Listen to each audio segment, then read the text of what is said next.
उपदेशक अध्याय 7 सुवासिक अत्तरापेक्षा नावलौकिक बरा, जन्मदिनापेक्षा मृत्यूदिन बरा, भोजनोत्सवगृही जाण्यापेक्षा शोकगृही जाणे बरे, कारण प्रत्येक मनुष्याचा शेवट हाच आहे. जिवंताच्या मनात ही गोष्ट बिंबून राहील. हसण्यापेक्षा खेद करणे बरे. मुद्रा खिन्न असल्याने मन सुधारते. शहाण्यांचे चित्त शोकगृहाकडे लागते, पण मूर्खांचे चित्त हास्य विनोदगृहाकडे लागते. मूर्खाचे गायन ऐकण्यापेक्षा शहाण्याची निषेधवाणी ऐकणे बरे, कारण मूर्खाचे हास्य हंड्याखाली जळणाऱ्या काट्याकुट्यांच्या कडकडण्यासारखे असते. हेही व्यर्थ होय. जुलूम केल्याने शहाणा वेडा बनतो. लाच खाल्ल्याने बुद्धीला भ्रंश होतो.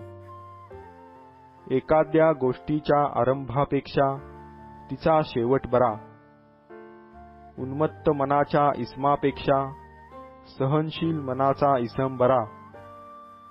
मन उतावळे होऊ देऊन रागावू नको, कारण राग मूर्खांच्या हृदयात वसतो.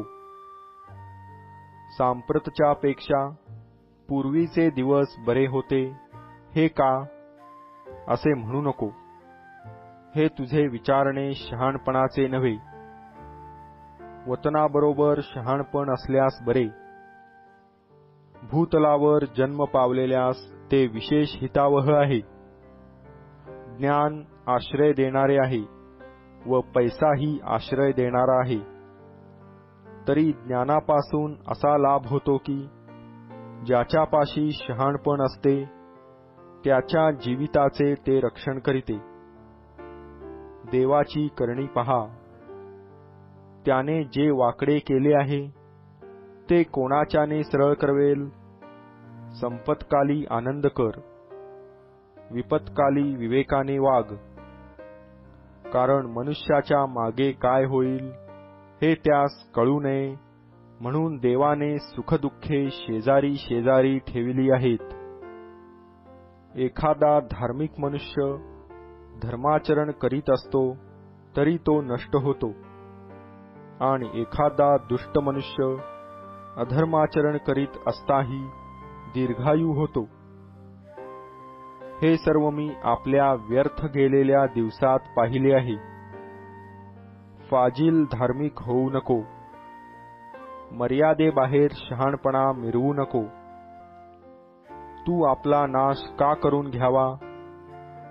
दुष्टतेचा अतिरेक करू नको. मूर्ख होऊ नको. तू अकाली का मरावे. याला तू धरून राहावे, आणि त्यापासून तू आपला हात मागे घेऊ नये हे बरे, कारण जो देवाचे भय धरितो तो या सर्वातून पार पडेल.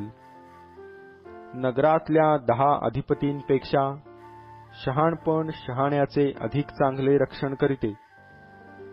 सदाचाराने वागणारा व पाप न करणारा असा धार्मिक पुरुष पृथ्वीवर आढळणार नाही.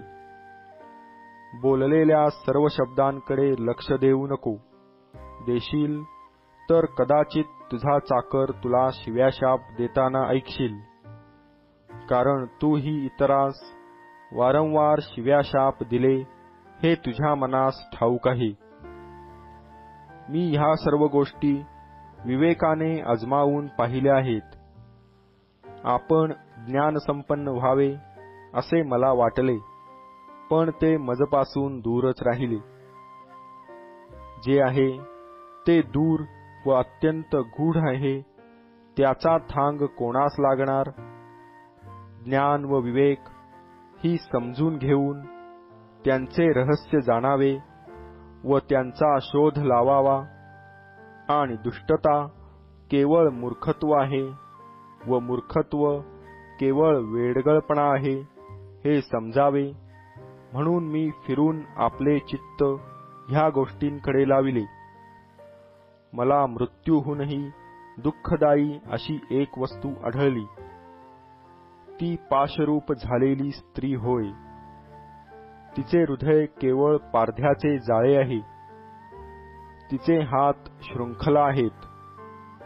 जो पुरुष देवाला प्रिय असतो तोच तिच्या हातून सुटतो. पापी तिच्या तावडीत सापडतो.